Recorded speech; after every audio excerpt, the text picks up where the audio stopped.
Ustadz izin bertanya, saya hamba Allah dari Jakarta. Mohon maaf Ustadz, pertanyaan saya ini agak sedikit pertanyaan dewasa. Akhir-akhir ini lagi viral berita yang menyedihkan, di mana anak usia 12 tahun sudah berani membunuh dan memperkosa. Dan setelah diselidiki oleh psikolog anak, bahwa ternyata mereka sering melihat film-film dewasa dan belajar pertamanya ternyata dari rumahnya sendiri. Dia sering melihat ibunya berpakaian seksi, dan di rumahnya sering melihat HP ayahnya banyak video-video kotor itu. Yang ingin saya tanyakan, anak di usia berapa sudah balik dan sudah ada hawa nafsu biologis dan sudah kita kasih pendidikan tentang seks? Kadang kita sebagai orang tua tabu untuk menceritakan kepada anak-anak tentang ilmu itu. Terima kasih atas nasihatnya. Wassalamualaikum warahmatullahi wabarakatuh. Waalaikumsalam warahmatullahi wabarakatuh. Usia baligh itu dimulai dari usia 9 tahun. 9 tahunnya Hijriyah Qamariyah, bukan 9 tahun Masehi. Ya. Ini yang pertama. Tapi tidak serta-merta yang 9 tahun langsung balik, tidak. Maksudnya kalau sudah masuk usia 9 tahun sudah siap untuk balik. Cirinya dia mimpi basah, keluar mani, berarti balik. Kalau untuk seorang wanita dia haid di 9 tahun, berarti dia balik. Atau dia mimpi tadi itu, dia balik. Ini kalau balik. Kalau enggak mimpi, enggak keluar, mohon maaf, air mani tadi itu, maka ditunggu sampai usia 15 tahun Qamariyah, Hijriyah, dan dia juga tetap dihukumi balik. Makanya ada orang yang balighnya dengan tanda, ada balik dengan usia. Balik dengan tanda saat usianya 9 tahun dan ada tanda. Kalau untuk laki-laki mimpi tadi itu, kalau untuk wanita mimpi atau haid tandanya. Kemudian ada balik dengan usia. Balik dengan usia 15 tahun. Saat usianya sampai 15 tahun, walaupun nggak mimpi-mimpi, nggak haid 15 tahun sudah balik.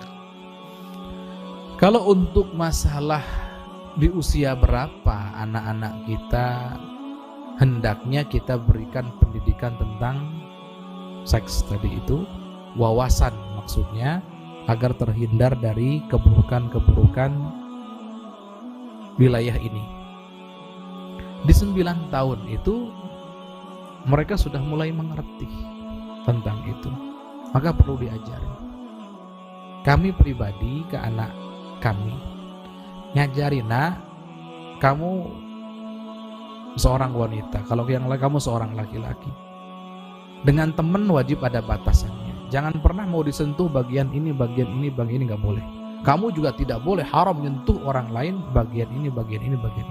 Kalau ada kau yang nyentuh, kalau ada yang, maka laporkan, hindari dan seterusnya. Jadi sudah nggak perlu terlalu detail, tidak perlu juga. Cuman yang terpenting di antara pendidikan ini adalah menghindarkan anak dari sumber penyakit saat ini itu apa? Setan kecil itu apa namanya itu? Gadget itu. Yang dulu kami sebut itu setan kecil. Di majelis ini kami sebut. Kenapa? Ini nih contohnya, ini kejadiannya.